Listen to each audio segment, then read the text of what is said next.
A ver, otro.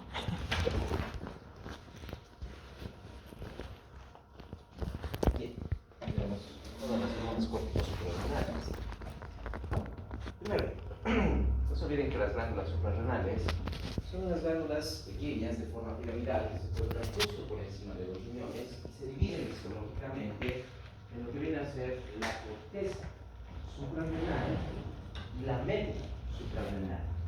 La médula suprarrenal se encarga de producir las catecolaminas, obviamente la noradrenalina y la adrenalina. Y como ya hemos visto antes, esta secreción corresponde directamente a lo que viene a ser el sistema nervioso autónomo simpático, propiamente para lo que viene a ser la respuesta de alarma o estrés. Nos vamos a centrar ahora en lo que viene a ser la misma corteza suprarrenal, la cual se encarga de producir tres diferentes tipos de hormonas esteroideas, lo que vienen a ser los mineralocorticoides, principalmente la aldosterona, los glucocorticoides, principalmente el cortisol, y andrógenos suprarrenales, entre los cuales destaca propiamente la androstenodiona y la deshidroepiandosterona. Dentro de la corteza suprarrenal vamos a encontrar tres diferentes tipos de capas celulares que son las que se encargan de producir estos tres tipos de hormonas suprarrenales. Empezando por la capa más externa, que viene a ser la zona glomerular, que son las células que se van a encargar de sintetizar los mineralocorticoides, la aldosterona. Esto es porque las células de esta capa externa de la zona glomerular son las únicas que tienen la aldosterona sintetasa, la enzima que se va a encargar de generar propiamente la aldosterona. Estas células además se controlan directamente por lo que vienen a ser los niveles de angiotensina 2 y el potasio en el torrente sanguíneo. Recuerden que habíamos visto en fisiología 1 lo que era propiamente el sistema renina, angiotensina, aldosterona. Así que en el momento que se genera un incremento de la angiotensina 2 es donde se va a generar entonces la secreción propiamente de lo que viene a ser la aldosterona, así como también los niveles de potasio en el torrente sanguíneo. La capa intermedia es propiamente la zona fascicular, en la cual se producen principalmente los glucocorticoides, siendo el principal el cortisol. Pero claro, se pueden producir otros como la corticosterona, así como también algunos andrógenos y estrógenos suprarrenales. Esta capa intermedia, la zona fascicular, se va a estar controlada por lo que viene a ser la misma hormona o de adrenocorticotropa o corticotropina, que proviene desde el eje hipotalámico hipoficiario para el control de esta secreción. Por último, tenemos la capa más profunda, la zona reticular, en la que se producen básicamente los andrógenos suprarrenales, siendo estos la deshidroepiandosterona y la androstenodiona. Igual, controlado por la hormona corticotropina desde el eje hipotalámico hipoficiario. Todas estas hormonas son derivadas propiamente del colesterol, por eso se las conoce como las hormonas córtico, porque vienen de la corteza suprarrenal, esteroideas, porque son derivadas del colesterol. En todas estas células vamos a encontrar una enzima, la colesterol desmolasa, que es la que se va a encargar de tomar el colesterol y transformarlo propiamente en la pregnenolona. De aquí ya puede pasar por varias vías enzimáticas, siendo por ejemplo que puede transformarse la pregnenolona en progesterona, hidroxipregnenolona o la hidroxiprogesterona. De estas dos es de donde van a venir los andrógenos suprarrenales, la deshidroepiandosterona y la androstenodiona. En cambio, de la progesterona y la hidroxiprogesterona tenemos una vía metabólica para que se genere el cortisol, así como también la corticosterona. Y a partir de la corticosterona es la aldosterona sintetasa la que genera la última modificación de esta molécula para formar propiamente lo que viene a ser la aldosterona. De esta manera es como se generan estas vías metabólicas dentro de estas células en todas las capas de la corteza suprarrenal para poder generar cada una de estas hormonas. En sí, tanto las hormonas mineralocorticoideas como glucocorticoideas van a tener función directamente sobre el control del sodio y el potasio en el torrente sanguíneo, así como también el control de las funciones glucocorticoideas, por ejemplo el cortisol, que va a tener una función sobre lo que vienen a ser los niveles de glucosa en la sangre y una función antiinflamatoria. Y cabe resaltar que varias de estas hormonas tienen diferentes funciones. Por ejemplo, el cortisol tiene tanto una actividad glucocorticoide como mineralocorticoide en la misma proporción.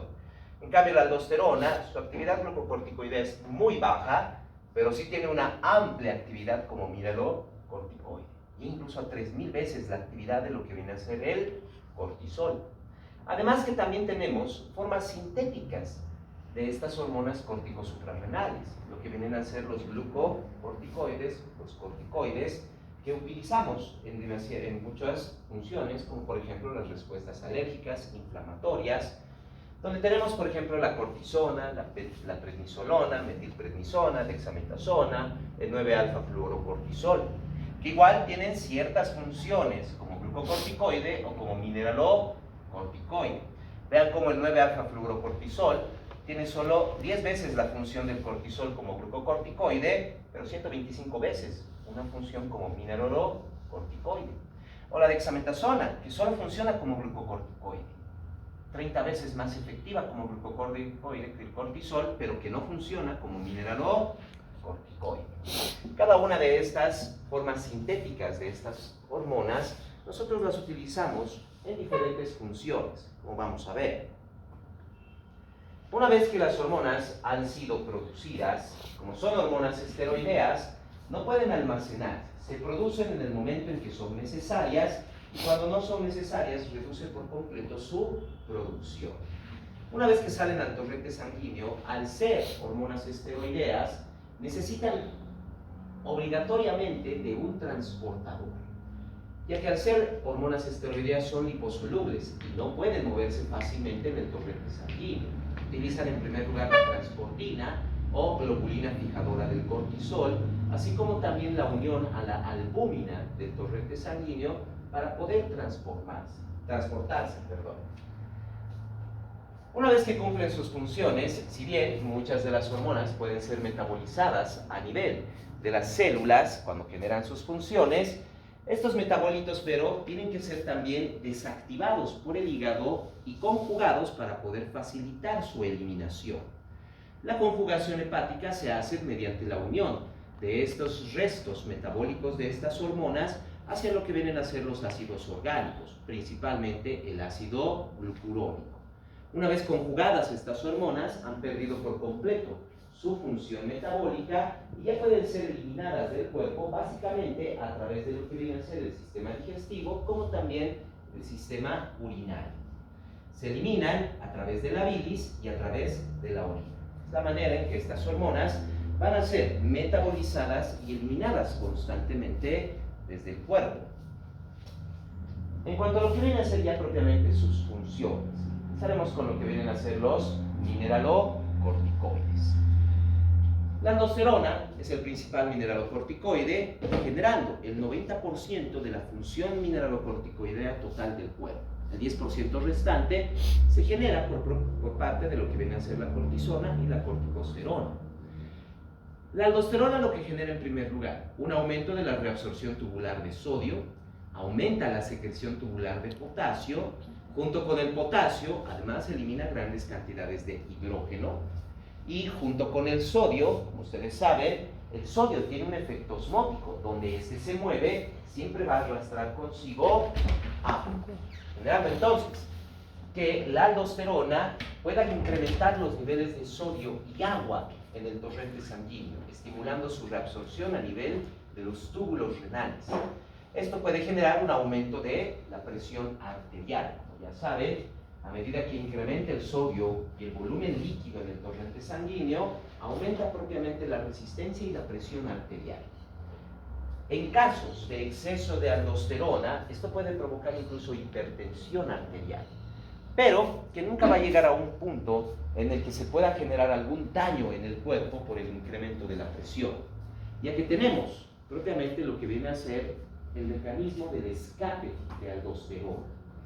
Este mecanismo nos indica que los niveles de presión arterial van a ir elevando gracias al efecto de la aldosterona hasta que esta presión arterial sea suficiente para superar la reabsorción renal de sodio. ¿Qué quiere decir?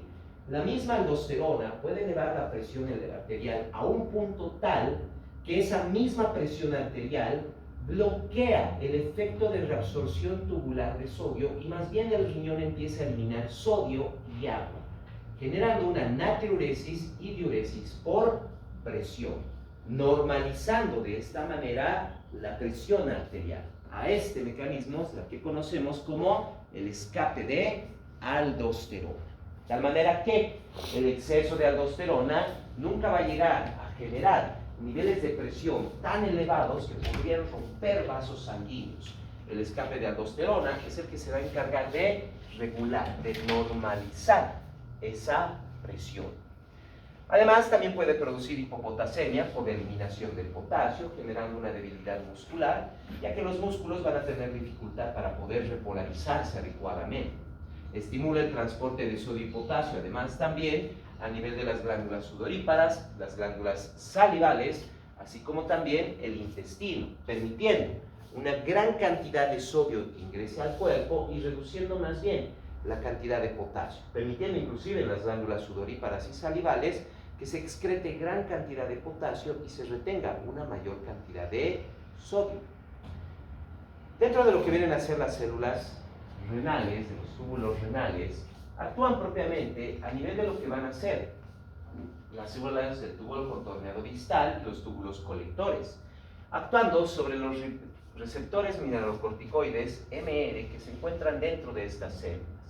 La aldosterona entonces ingresa directamente dentro de la célula, actúa sobre el receptor mineralocorticoide MR, el cual, una vez que está unido a la aldosterona, va a actuar sobre el núcleo de la célula, estimulando la producción de mayor cantidad de ARN mensajero, lo que va a generar un incremento de las diferentes vías metabólicas dentro del riñón, dentro de las células tubulares, para ser más precisos, estimulando entonces que haya una mayor cantidad de actividad a nivel de lo que van a ser las mitocondrias, generando gran cantidad de ATP que nos va a activar en la parte basal de la célula lo que viene a ser propiamente la bomba de sodio y potasio, generando entonces la reabsorción de gran cantidad de sodio y eliminando gran cantidad de potasio.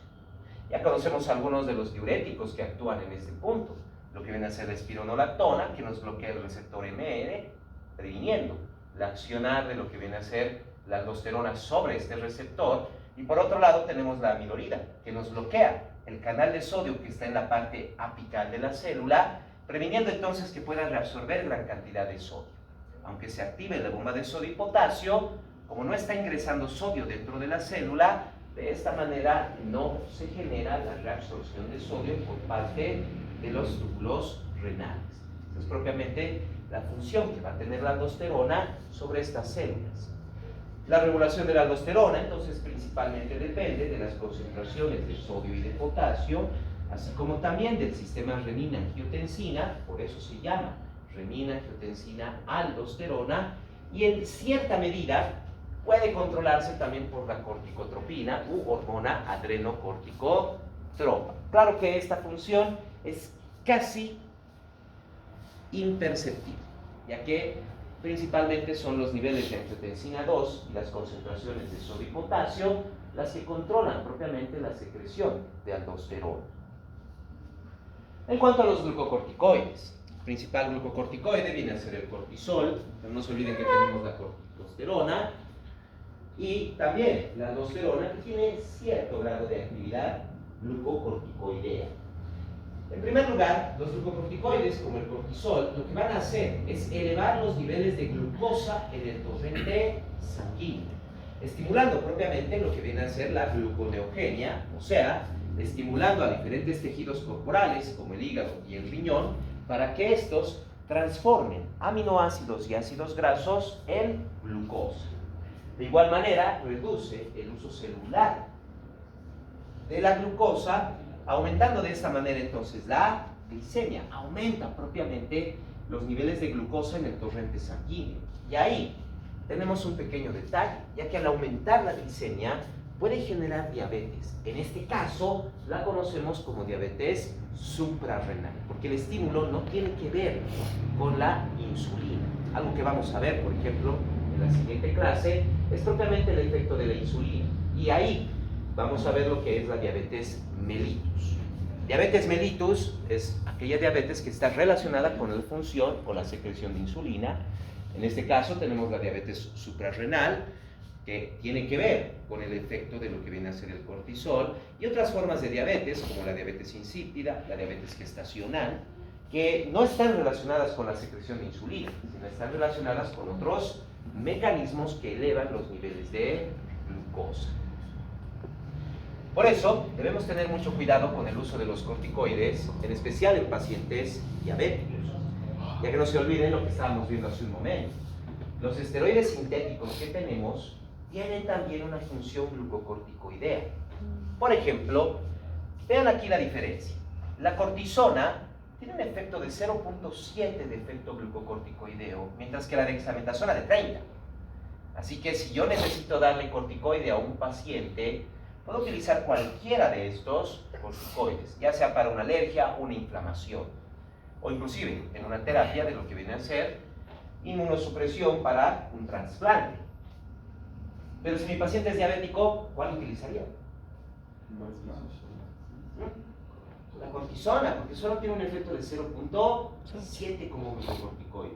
Si yo utilizo dexametasona, voy a elevar demasiado sus niveles de glucosa. Es algo que siempre tenemos que tomar en cuenta.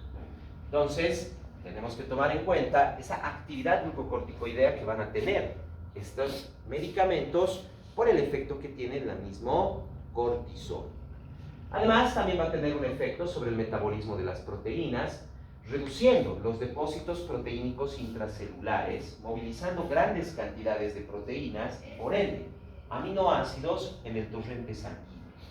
Esto lo hace principalmente para llevar una gran cantidad de proteínas y aminoácidos hacia el hígado y el torrente sanguíneo, lo que va a permitir que el hígado y otros tejidos como el riñón utilicen esos aminoácidos para la formación de glucosa. También va a generar una movilización de los ácidos grasos con el mismo efecto, llevándolos en gran cantidad hacia los tejidos para que estos puedan transformarse en glucosa. De hecho, los glucocorticoides, como el cortisol y los demás corticosteroides, van a movilizar de tal manera el tejido adiposo, elevando los ácidos grasos en la sangre, no solo para generar glucosa, sino también para generar un efecto energético, haciendo que el cuerpo aumente en gran medida su energía corporal. Y esto reduce los depósitos de grasas en diferentes partes del cuerpo, con excepción de dos lugares. De hecho, más bien los glucocorticoides estimulan el depósito de tejido adiposo a nivel de la cara y a nivel del cuello.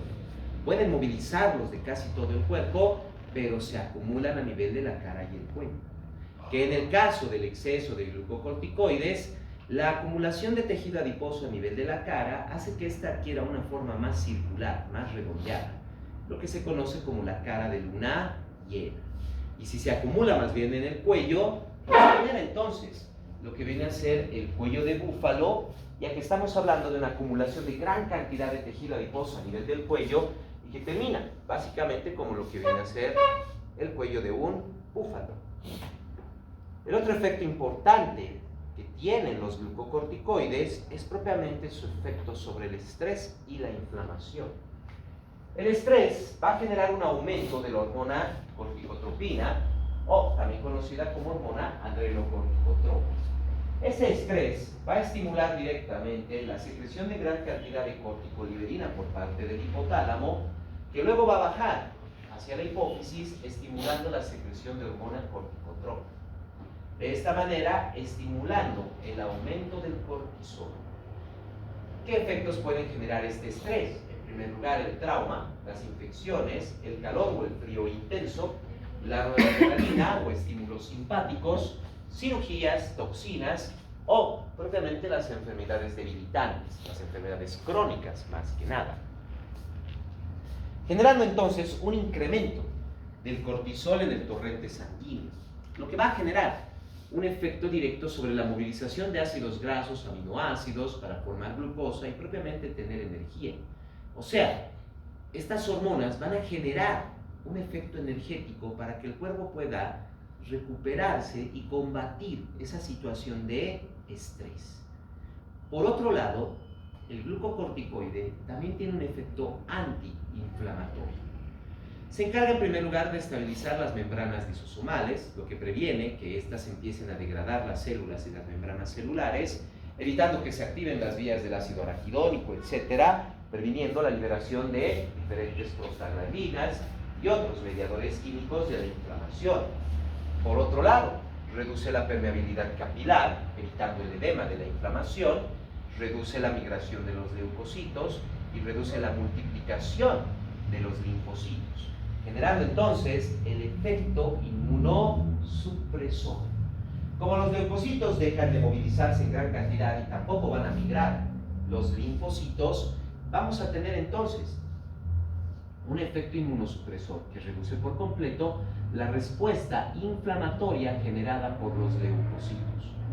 Es por eso que las utilizamos, por ejemplo, los glucocorticoides en el tratamiento de lo que viene a ser las alergias, que es una reacción de hipersensibilidad del sistema inmunológico, generando este efecto de inmunosupresión.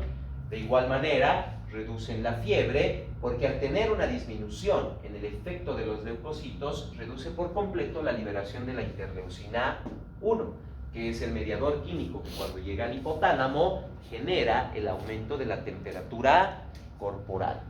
De igual manera, podemos utilizar también estos efectos inmunosupresores, no solo en el caso de las alergias, también se lo utiliza para lo que viene a ser las terapias de prevención del rechazo de tejidos en el caso de trasplantes.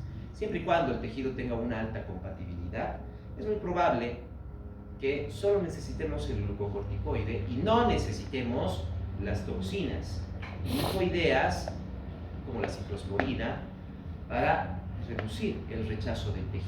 En algunos casos solo utilizamos el glucocorticoide, que nos va a dar un leve efecto inmunosupresor, de la tal manera que podamos prevenir cualquier tipo de rechazo de los tejidos. Por eso utilizamos también a los glucocorticoides en casos de alergias, inflamaciones severas. Por ejemplo, lo estábamos utilizando bastante durante la pandemia, ya que vimos que el virus generaba una inflamación severa a nivel bronquial.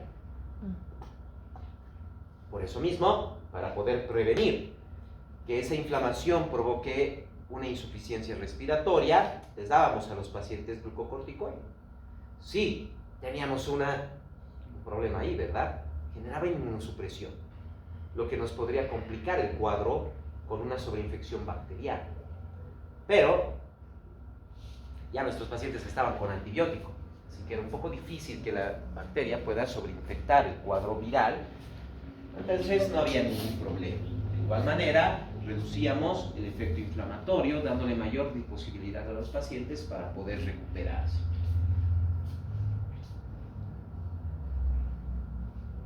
Estas acciones las hacen directamente los glucocorticoides por un efecto genómico. ¿Qué quiere decir? Ingresan directamente dentro de las células y van a actuar sobre los elementos de respuesta glucocorticoidea o propiamente receptores intranucleares de los glucocorticoides. Estos receptores intranucleares, conocidos, como les decía, como los elementos de respuesta del glucocorticoide, son los que se van a encargar de generar como segundos mensajeros las acciones metabólicas internas dentro de las células, generando la activación de los diferentes factores de transcripción genética, aumentando el ARN mensajero y de esta manera generando un efecto de incremento metabólico celular, para que de esta forma se consuma gran cantidad de aminoácidos, grasas, transformándolos en glucosa y en energía, así como también el efecto del bloqueo directamente sobre los funcionamientos inmunológicos tanto de los leucocitos como de los linfocitos. Esta hormona va a estar controlada por lo que viene a ser propiamente la hormona adrenocorticotropa desde la adenohipófisis, que es un péptido de 39 aminoácidos y que utiliza el AMP cíclico como segundo mensajero. Además, que la hormona adrenocorticotropa o corticotropina, que proviene desde la hipófisis, tiene también una estructura muy similar a lo que viene a ser la propiomelanocortina o POMC, que es la hormona que estimula a los melanocitos para la formación de melanina, la hormona estimuladora de melanocitos, así como también las betas lipotropinas y las betas endorfinas. Esta estructura similar hace que esta hormona, la hormona adrenocorticotropa, tenga entonces cierto efecto estimulador sobre los mismos melanocitos, aumentando la producción de melanina, y también tiene cierto efecto lipotrópico como a nivel de las endorfinas, generando inclusive una sensación de relajación a nivel corporal. La misma hormona adrenocorticotropa se encuentra controlada por la corticoliberina, otro péptido, una proteína de 41 aminoácidos en una sola cadena, y que se produce propiamente a nivel del núcleo paraventricular del hipotálamo, teniendo estímulos como lo que viene a ser propiamente el estrés, el dolor y la inflamación como efecto directo sobre el núcleo paraventricular para que se produzca y se libere gran cantidad de corticoliberina. Además, que este núcleo está regulado por el mismo ciclo circadiano. Dentro de todas las hormonas corporales, serán la hormona de crecimiento, así como también las hormonas corticosuprarrenales, el cortisol principalmente, los que tienen una secreción cíclica. O sea, durante el día va modificándose la secreción de estas hormonas. Recuerden, por ejemplo, cuando veíamos la hormona de crecimiento, se produce en mayor cantidad durante el sueño y reduce durante la vigilia. Los glucocorticoides aumentan su secreción durante las primeras horas de la mañana y va disminuyendo durante el día, teniendo entonces un efecto directo sobre lo que viene a ser la energía corporal. Tenemos mayor energía en la mañana que en la noche, por el efecto mismo del cortisol. Y como estamos viendo que tiene un efecto antiinflamatorio, generalmente cuando estamos resfriados nos sentimos mejor en la mañana que en la noche, por el mismo efecto del cortisol. Siendo que durante la mañana, después de despertarnos, por ejemplo, tenemos más energía, tenemos menos efectos de lo que viene a ser el mismo resfriado con el que estamos, menos molestias, menor fiebre, tos, etc. Y a medida que avanza el día va incrementando más bien estos síntomas, porque a medida que avanza el día va reduciendo la secreción de cortisol, llegando a la noche donde el efecto es muy bajo del cortisol, permitiendo entonces la inflamación y que tengamos inclusive fiebre, molestias, aumento de los síntomas y signos de un resfrío. Es algo que pasa constantemente porque, no se olviden, el cortisol, como está regulado por la corticoliberina, que se produce de forma cíclica, el cortisol también tiene momentos en el día en el que aumenta y momentos en los que reduce su producción. Eso por parte de lo que va a ser el efecto directo del cortisol. Luego tenemos los andrógenos suprarrenales, siendo, como les decía, principalmente la deshidroepiandrosterona y la androstenodiona. Y claro, productos intermedios. Se producen también pequeñas cantidades de estrógenos y de progesterona. Ya directamente desde el colesterol, por la colesterol desmolasa, tenemos la pregnenolona, y de aquí ya viene la progesterona. En cambio, de la deshidroepiandrosterona y la androstenodiona existen también vías metabólicas a través de lo que viene a ser la enzima aromatasa, que es la que se encarga de producir pequeñas cantidades de estrógenos. Pero claro, son los andrógenos suprarrenales las principales hormonas que se producen dentro de la zona reticular, la capa más profunda de la corteza suprarrenal. Al ser andrógenos, su función es básicamente la misma de la testosterona. Es la hormona sexual masculina. Estas hormonas, claro, pero no tienen tanta secreción y efecto como la misma testosterona, generando en primer lugar un efecto directo sobre lo que viene a ser las funciones sexuales, tanto a nivel masculinas como femeninas. Se secreta durante toda la vida, en especial durante el periodo fetal y en el embarazo. En el embarazo, en primer lugar, hay un incremento de los andrógenos suprarrenales, ya que para mantener el embarazo, no se olviden que se necesitan estrógenos y progesterona. Pero durante el embarazo, los ovarios están completamente bloqueados. No hay una gran secreción de estrógenos y de progesterona dentro de los ovarios. De hecho, el embarazo, en especial a partir del tercer mes de gestación, se produce y se mantiene directamente por la misma producción de estrógenos y progesterona que viene desde la placenta, no desde los ovarios.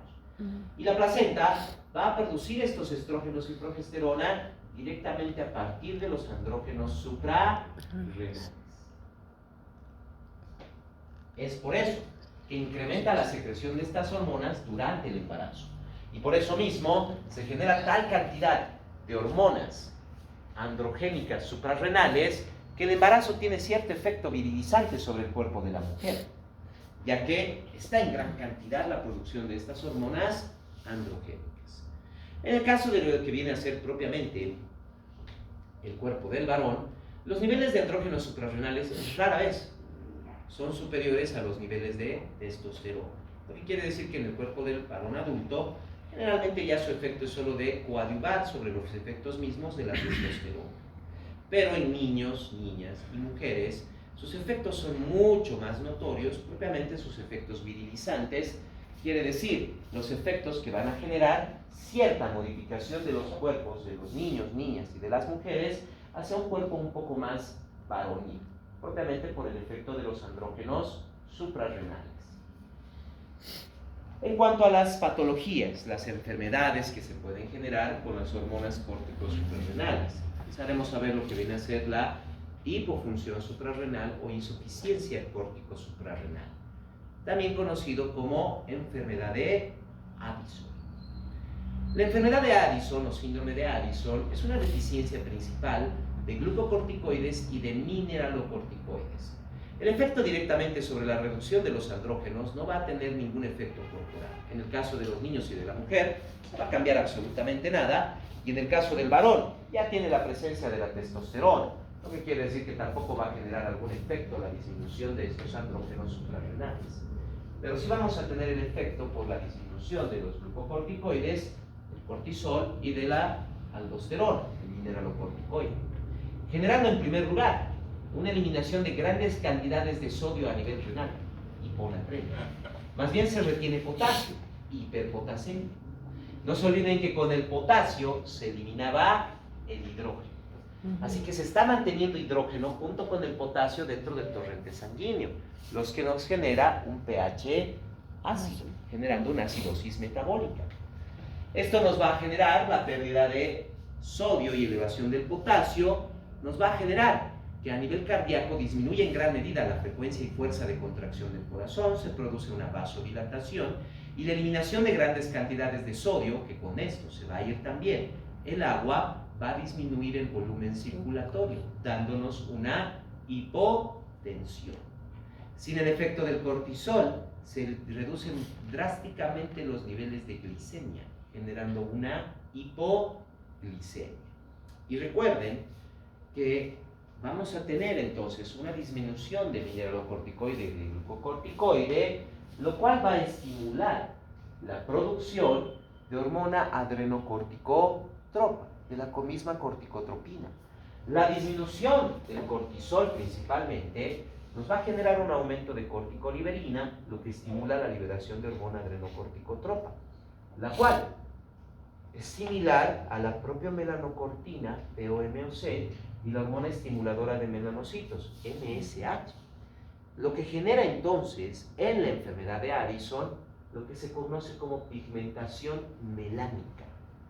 Como hay gran cantidad de hormona corticotropa que parece estas otras dos hormonas que estimulan a los melanocitos van a empezar a producir grandes cantidades de pigmento, de melanina, la cual puede empezar a acumularse en diferentes partes del cuerpo, a nivel de lo que viene a ser, por ejemplo, las encías, palmas de las manos, dorso de las manos, en el cuerpo del paciente, empiezan a aparecer mayores partes con pigmento, con melanina. Inclusive la pigmentación melánica podemos encontrarla a nivel del rostro del paciente.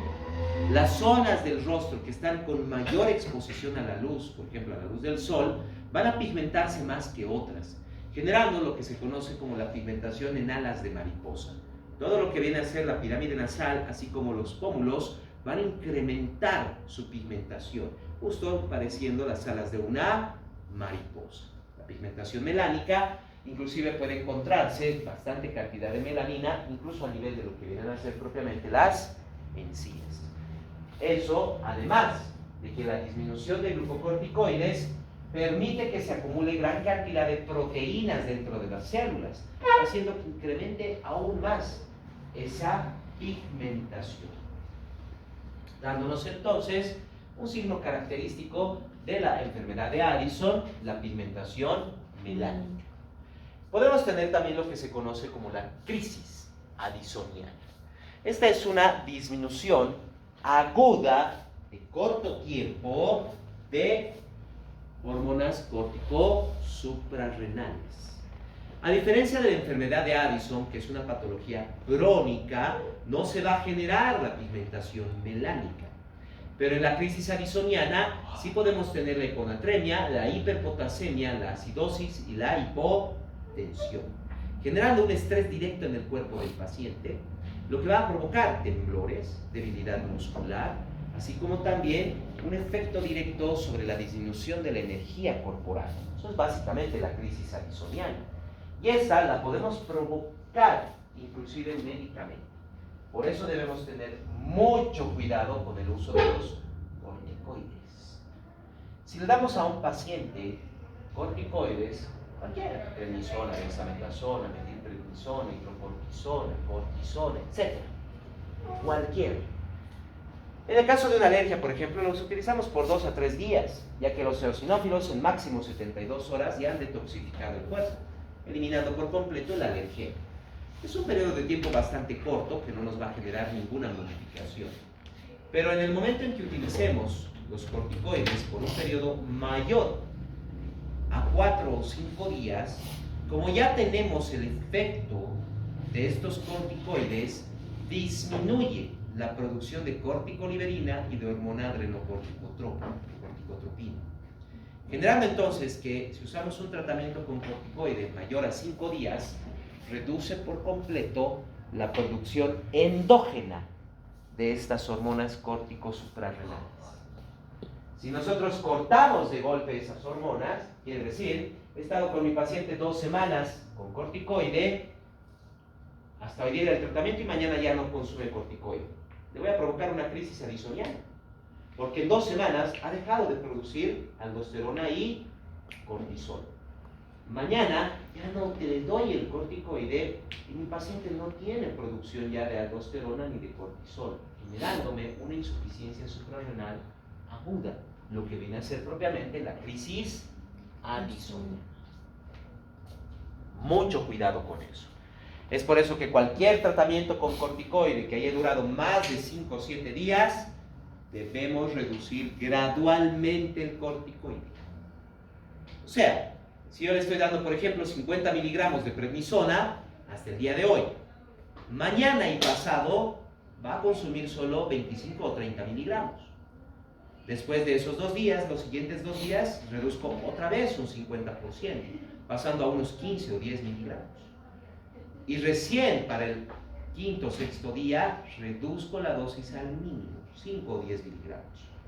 Para el 7º día, recién dejo los corticoides. Tiene que ser gradual.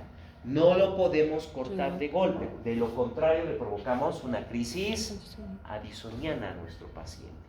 Tiene que ser una reducción gradual del corticoide. Lo contrario, la hiperfunción córtico-suprarrenal, también conocido como síndrome de Cushing o enfermedad de Cushing, dependiendo la causa principalmente.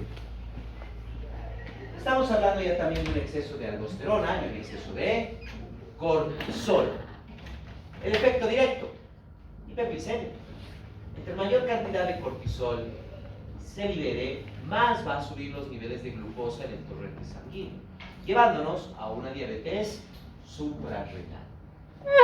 Como tenemos un exceso de cortisol, vamos a tener entonces lo que estábamos viendo aquí, la acumulación de gran cantidad de tejido adiposo a nivel de la cara y a nivel del cuello, dándonos propiamente la cara de luna llena o el cuello de búfalo. El exceso de aldosterona va a provocar una retención de grandes cantidades de sodio y agua, lo que nos va a dar entonces una hipertensión, que junto con el efecto el aumento de la glucosa, aumentan rápidamente los niveles de presión arterial. Pero no se olviden, si bien el paciente va a tener hipertensión, esa presión arterial nunca va a llegar a niveles críticos de ruptura de vasos sanguíneos, porque tenemos el mecanismo del escape de aldosterona, que se encarga de bloquear el efecto de la aldosterona sobre los túbulos renales y más bien permite la liberación de agua y de sodio, la natriuresis y diuresis por presión. Vamos a tener además una pérdida de los depósitos proteínicos corporales. El efecto del cortisol, no se olviden, es movilizar los depósitos de proteínas para que estos puedan llegar al hígado y otros tejidos para que se transformen en glucosa, el efecto de la gluconeogenia. Como está disminuyendo en gran cantidad estos depósitos proteínicos, se genera una debilidad muscular, osteoporosis, así como también el debilitamiento de los vasos sanguíneos, generando las estrías purpúreas. Los vasos sanguíneos van a perder en gran cantidad su estructura, lo que permite entonces que en diferentes partes del cuerpo se puedan romper algunos capilares y pueda haber una extravasación de sangre, generando estas estrías en diferentes porciones del cuerpo. Esto es gracias a esa ruptura de vasos generada por la disminución de los depósitos proteínicos en los diferentes tejidos corporales. Y además, el exceso de cortisol nos va a generar inmunosupresión. Las personas con síndrome o enfermedad de Cushing tienen predisposición a las infecciones, ya que el exceso de cortisol genera la disminución de la migración de los leucocitos y de la multiplicación de los linfocitos, reduciendo por completo nuestra respuesta inmunológica ante diferentes agentes patógenos. Lo que quiere decir que en el síndrome o enfermedad de Cushing podemos tener una gran variedad de diferentes infecciones oportunistas. Además que resfríos o infecciones comunes pueden ser extremadamente peligrosos porque se vuelven muy severos debido a esa inmunosupresión. Para terminar, tenemos también lo que viene a ser el hiperaldosteronismo primario, también conocido como síndrome o enfermedad de Koch. Generalmente la causa es un tumor de lo que viene a ser la zona fascicular, la zona glomerular de la corteza suprarrenal, o sea, un tumor de la capa externa de la corteza suprarrenal, el cual está produciendo gran cantidad de aldosterona. Esto va a generar hipertensión, hipopotasemia y una alcalosis.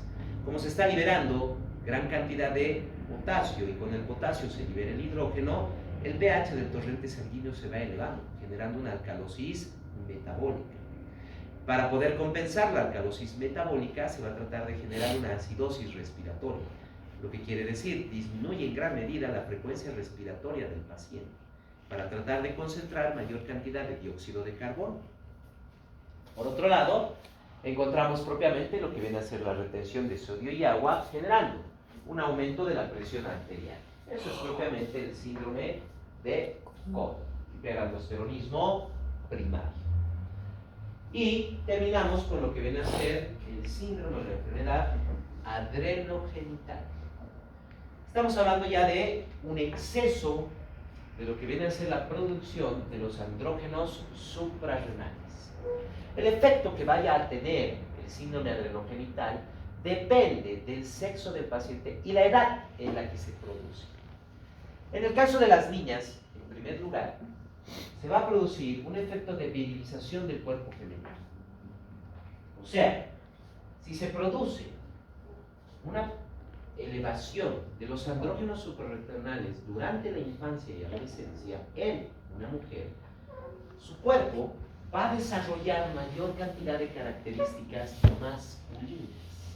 Por eso el efecto virilizante, generando inclusive un incremento de la masa muscular y ósea, muy parecida a la del varón, aumentando el vello corporal, inclusive lo que viene a ser una distribución androgénica del vello corporal, aumentando el tono de la voz, aumentando la altura, la masa ósea y muscular incrementa de la misma manera que lo hacen los varones, generando además una esterilidad, ya que bloquea por completo el efecto de los estrógenos y de la progesterona para el desarrollo de los caracteres sexuales secundarios en la mujer. Tanto las glándulas mamarias como el útero, la vagina, las trompas de falopio y los ovarios se mantienen en un estado infantil, no llegan a crecer y a desarrollarse como lo hacen normalmente durante la pubertad y adolescencia. Por eso el efecto virilizante sobre el cuerpo de la mujer. Y si es que está presente el gen, se activa y se genera también la pérdida del cabello, lo que viene a ser la calvicie. Eso en el caso de niñas. En el caso de las mujeres adultas, va a bloquear directamente el efecto de los estrógenos y de la progesterona, pero ya después del desarrollo sexual secundario. O sea, ya no va a generar esterilidad, lo que más puede generar es infertilidad. En algunos casos podría llegar a la esterilidad, en especial si los niveles de andrógenos son demasiado elevados. Nos va a generar amenorreas, una virilización menor porque el cuerpo ya estaba desarrollado como un cuerpo femenino, y siempre, si está presente el gen, nos va a generar también lo que viene a ser la calvicie. Pero siempre y cuando esté presente el gen de la calvicie. En el caso de los niños, en los varones jóvenes, niños, adolescentes, va a estimular un desarrollo prematuro de los caracteres sexuales secundarios.